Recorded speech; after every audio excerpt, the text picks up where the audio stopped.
Olá, pessoal! Então, hoje vamos de correção da primeira atividade do quarto período, que tem como tema a teoria política de Maquiavel. Então, primeira questão diz o seguinte: daqui nasce um dilema, é melhor ser amado que temido ou o universo? Respondo que seria preferível ser ambas as coisas, mas como é muito difícil conciliá-las, ou seja, ser ao mesmo tempo bonzinho e ser ao mesmo tempo mal, então parece-me muito mais seguro ser temido do que amado. E só se pode ser uma delas. A respeito do pensamento político de Maquiavel, é correto afirmar que, então, como vocês estão vendo, o item correto, o item A, que diz, Maquiavel, ele sustentava que o objetivo de um governante era conquistar a manutenção do povo. E uma dessas estratégias para a manutenção, perdão, falei povo, é poder. Então, uma dessas estratégias para a manutenção do poder seria fazer com que o povo temesse ele, tivesse medo dele, que ao mesmo tempo as pessoas iam passar a respeitar o príncipe, ou seja, o governante. Segunda questão: existem diversas teorias clássicas que tratam da ética e da moral. Um pensador muito conhecido e fundamental em relação ao tema é Maquiavel. Considerando a importância do autor, sua obra e sua teoria, assinale a alternativa incorreta. Então, das opções da segunda questão, o item que está incorreto, o item A, que diz: Maquiavel é o autor da obra Ética Nicômaco. Ética Nicômaco? Não. Esta obra, ela é uma das principais obras do filósofo Aristóteles, né? Então, de imediato aqui a gente já pode ver que ela está incorreta. Ética Nicômaco tem nada a ver com a teoria de Maquiavel, ok? Continuar lendo aqui, na qual ele defende que todas as coisas tendem a um bem qualquer e que as relações entre a ética e a política não devem se pautar no realismo político. Então, o item totalmente desconsiderado porque está incorreto. Terceira questão que diz: sobre a vida política na Grécia Antiga, é possível afirmar que na cidade-estado de Atenas a democracia era. Então, falei para vocês sobre o surgimento ali da democracia lá na Grécia Antiga, especificamente, né, que ela surgiu ali na polis, ou seja, na cidade-estado, conhecido como Atenas. Então, para entender o contexto geral da teoria política de Maquiavel, a gente tinha que retomar, né, muitos anos aí atrás, para poder entender de onde foi ali que surgiu a forma de governar, a forma ali de poder. Então, sobre essa vida política lá na Grécia Antiga, o que podemos afirmar? O item correto, que é o item E, marcar aqui, que diz, era limitada, uma vez que somente os cidadãos podiam votar. Mulheres, estrangeiros e escravos, elas não podiam participar das deliberações, ou seja,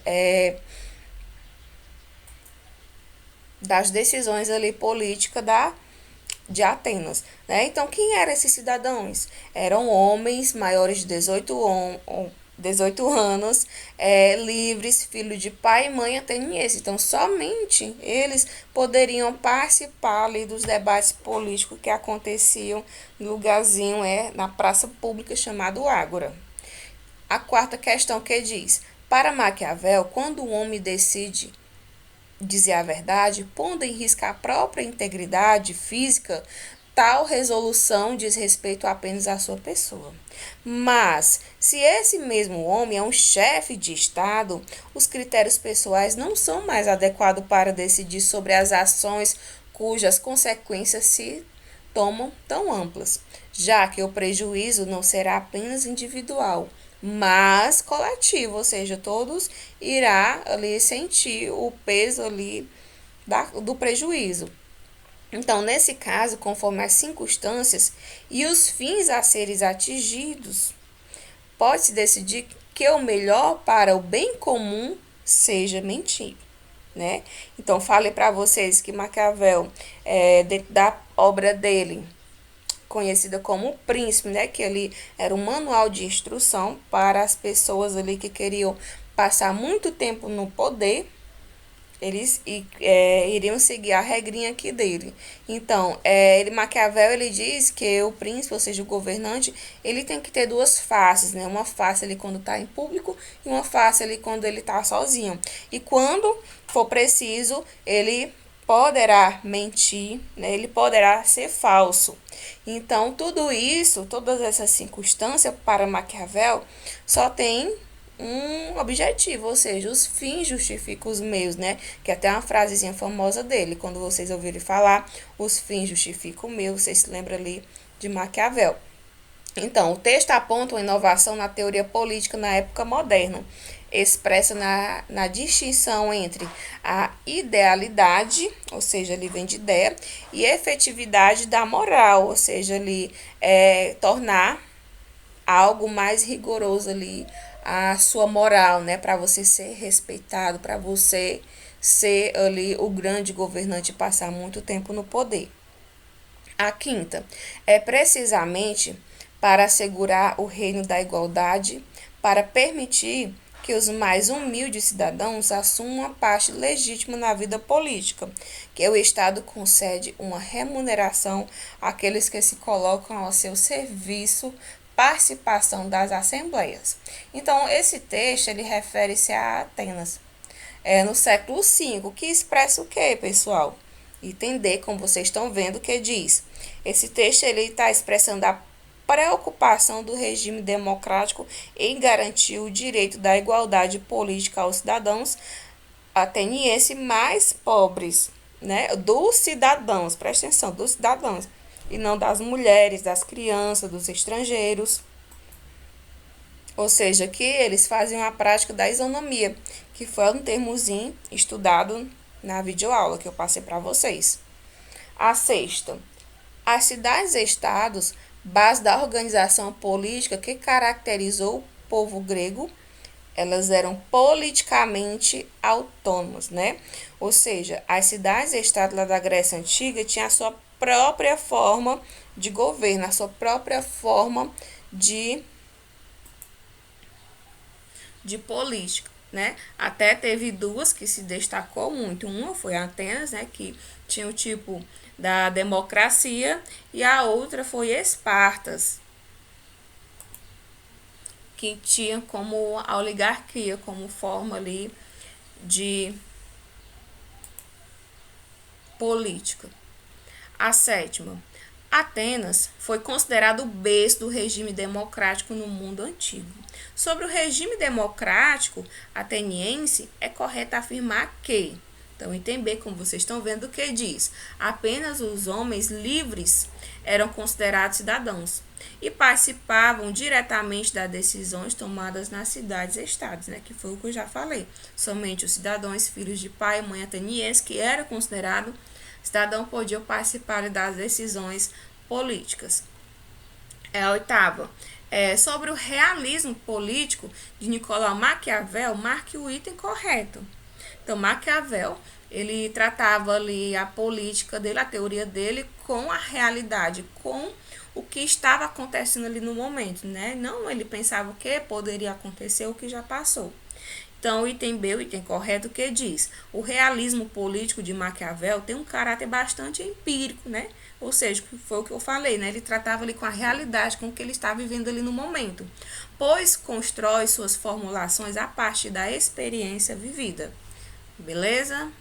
Agora a questão 9, que diz: os fins justificam os meios. É uma famosa frase atribuída a Nicolau Maquiavel. Marque a alternativa que melhor relaciona esta frase. Entendeu correto que diz que os fins justificam o meio significa que qualquer iniciativa é válida quando o objetivo é conquistar algo importante, né? Na videoaula eu falei que Maquiavel diz que em algum momento o príncipe, né, o governante, ele tem que agir como leão, tem que mostrar ali a sua garra, a sua força. Em outros momentos ele tem que agir como uma raposa, né? Raposa, ela é sonsa, né? Dá A unhada, esconder a unha, né? Você mostrar ali algo para a população, o que realmente não é de você, né? Então, ou seja, tem que mentir. Então, todas essas situações que o governante ele se propõe ali a fazer, só tem um objetivo, né? Os fins justificam os meios. Ou seja, que é para o progresso, né, e o desenvolvimento ali da nação. A 10ª. O ponto de partida para Maquiavel chegar ao seu pensamento político foi. Então, a partir de que situação Maquiavel começou a escrever essa obra dele, O Príncipe? Vocês se lembram? Então,